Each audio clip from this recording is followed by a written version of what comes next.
je couvre un peu avec du craft quand même le sol pour après peindre des encres.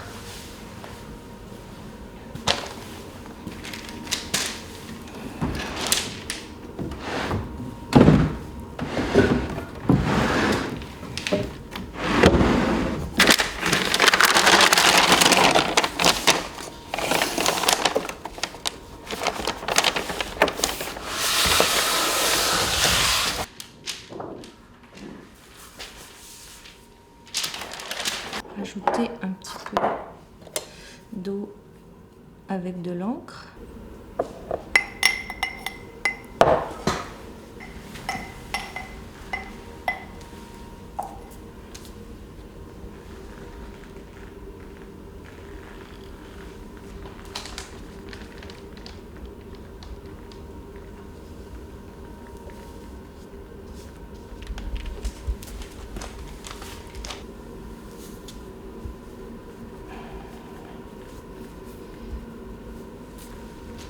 L'année dernière, j'ai travaillé en lithographie et en sérigraphie et on travaille à l'encre pour créer les motifs, ce qu'on veut faire. Et j'ai découvert en fait cette matière fluide et j'ai eu envie, ça m'a donné envie de travailler à l'encre. Et j'ai entamé là, il y a quelques jours, j'ai décidé de faire un travail sur les feuillages, sur les herbes. En noir et blanc, et ce que j'aime beaucoup, c'est que c'est une matière très fluide et qui se travaille par transparence. Donc en plus cet été, je suis allée marcher longuement, j'ai fait une grande randonnée et les feuillages, la lumière qui passe à travers les feuillages m'évoquent cette transparence aussi, au contraire de la gouache qui est une matière opaque. Donc c'est assez nouveau pour moi et ça m'intéresse d'expérimenter ce feuilletage, cette transparence. Et le fait d'éliminer la couleur aussi, je trouve ça intéressant.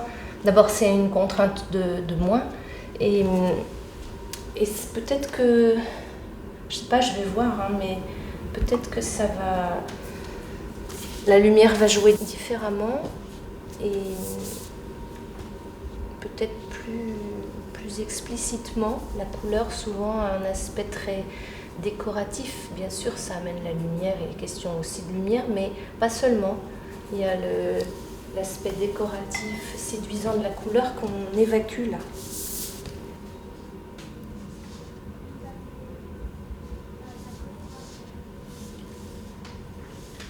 Le végétal dans mon travail, c'est permanent. C'est vraiment quelque chose qui m'habite. Chaque fois que je voyage dans un pays, je vais voir le jardin botanique. Pendant des années, j'ai travaillé avec les motifs que j'avais relevés, que j'avais vus dans le jardin botanique de Rio. Je me souviens aussi du jardin botanique de Padoue, qui est extraordinaire. Enfin, c'est quelque chose qui m'habite depuis des années. Et donc je ne pense pas que ce soit une nouveauté pour moi, mais par contre c'est l'occasion de travailler des motifs. J'aime beaucoup les plantes, je suis d'ailleurs jardinière, on peut dire. Je crée des jardins, au sens propre d'ailleurs, comme au sens figuré.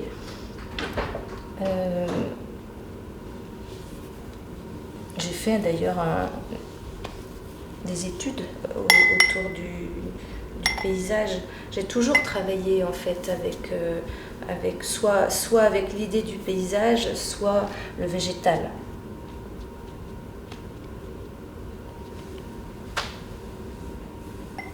J'ai commencé en fait mon travail artistique en créant des images de paysages.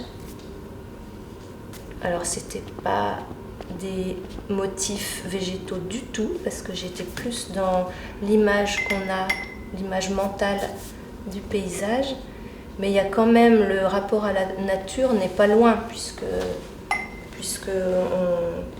on utilise en fait les éléments naturels pour créer un espace, en tout cas en peinture, moi j'utilisais des formes qui reprennent les formes de la nature pour créer une image paysagée en fait. Donc j'étais déjà paysagiste.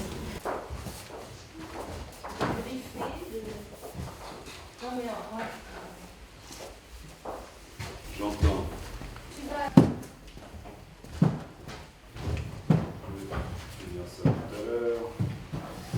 Je vais finir ça tout à l'heure. Qu'est-ce qu'on a d'autre?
La couleur a pris une place énorme dans mon travail toutes ces années. Là, je viens de découvrir le noir et blanc sur lequel je travaille beaucoup en ce moment à l'aide d'encre. Et ça me permet d'aller plus loin en fait, dans la question de la transparence. Et j'aurais pu le faire en couleur, ceci dit, mais il se trouve que je l'ai découverte avec un travail de lithographie, parce qu'on travaille par couches en lithographie aussi bien qu'en sérigraphie. Et ces couches de noir qu'on utilise avec des calques pour faire les différents passages de couleurs, ça m'a donné l'idée en fait de faire des encres diluées noires, des encres noires diluées avec de l'eau, et qui donnent des valeurs très intéressantes quand on les superpose les unes sur les autres. Et donc j'ai entamé effectivement un travail de feuillage, parce que les feuilles dans la nature se superposent très facilement avec la lumière, le jeu de la lumière.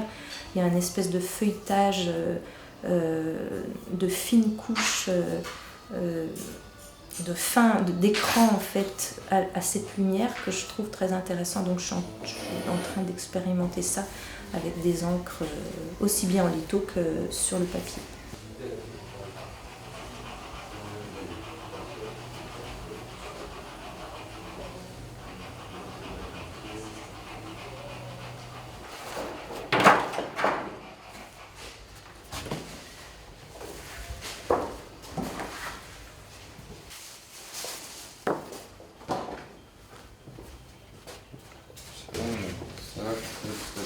Sur papier nu.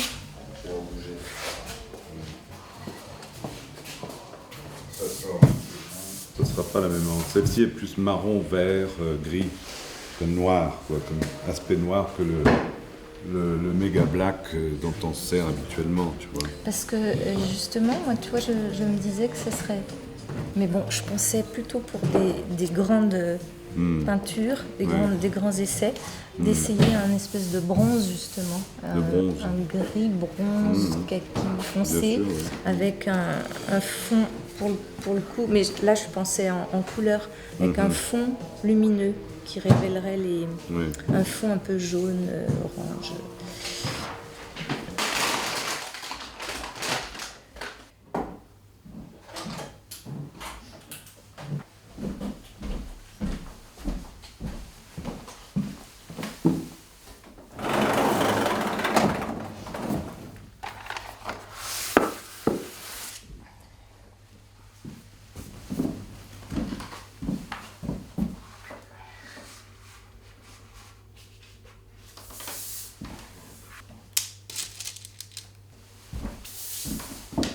quand je commence un travail, j'ai aucune idée. Donc il y a la feuille blanche sur mon mur quand c'est un grand format.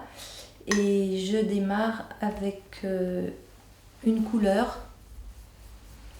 Alors quelquefois j'ai une petite idée, je me dis que je vais faire un motif particulier qui me guide, donc je choisis une couleur pour démarrer ce motif. Ça peut être par exemple une forme de rocher ou une forme bleue, une surface bleue, et autour de cette surface va s'installer en fait les autres formes. Mais je m'installe en fait dans une idée. Très souvent il y a des motifs organiques ou des motifs, un motif végétal ou une idée d'un paysage. Mais ça s'installe par tâches plutôt, par des formes de peinture en fait. Je suis vraiment plus dans la peinture que dans l'image. L'image ne m'intéresse pas tellement en fait. C'est l'articulation des formes qui deviennent des motifs. Alors il y a plusieurs choses dans une construction. Il y a les formes motifs qui sont déjà des motifs comme les fleurs, certaines feuilles. Et puis il y a les formes qui viennent par la tache de couleur, par qui ont un aspect qui peuvent être informes puisqu'elles sont guidées par la couleur, et puis qui deviennent des formes dessinées beaucoup plus. Il y a le geste aussi qui devient motif. Enfin, il y a toute une construction qui se fait, qui se poursuit dans la composition picturale en fait.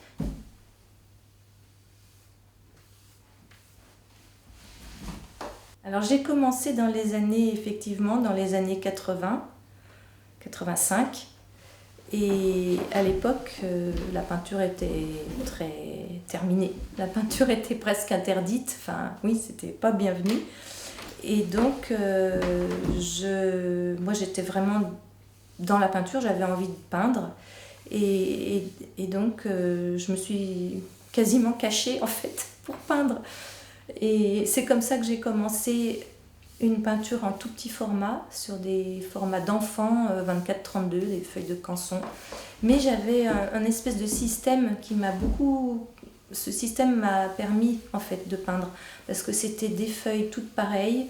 Mine de rien, je peignais tous les jours pratiquement. C'était une pratique quotidienne très simple et presque banale. J'avais 2 pinceaux, 3 couleurs et une feuille 24-32. Et j'ai commencé à constituer une collection de paysages archétypaux, faits de mémoire, jamais d'après nature. Donc une construction assez intellectuelle du paysage entre abstraction et figuration. Donc c'est comme ça que je suis rentrée dans la peinture en fait, par le biais du paysage,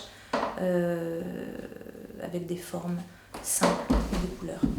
Et petit à petit, je me suis mise à accepter d'être peintre en fait, de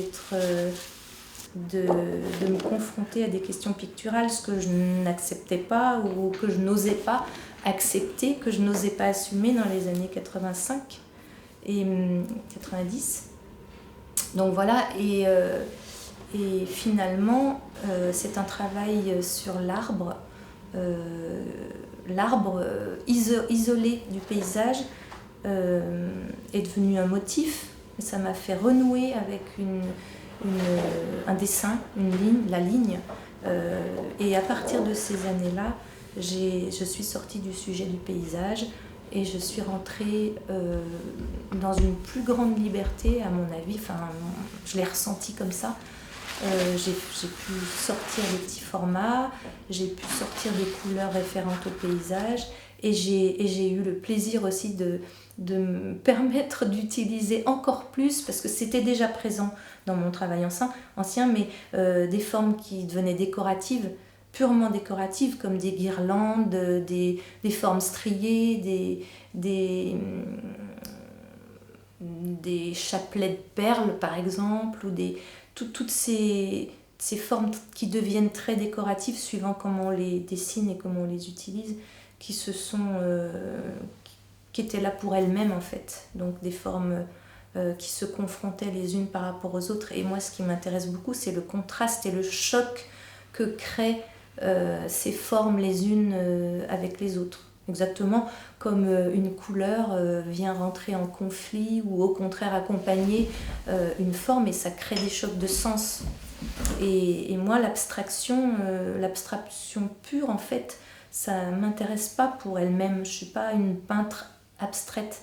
Par contre, ni une peintre seulement figurative, mais en fait, la confrontation des couleurs, de certaines couleurs et de certaines formes font naître des idées, des pensées, des chocs de sens.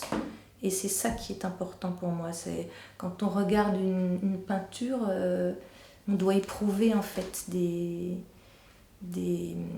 y a des émotions qui viennent et qui sont importantes, enfin, qui viennent peut-être de ce choc de couleurs et de formes.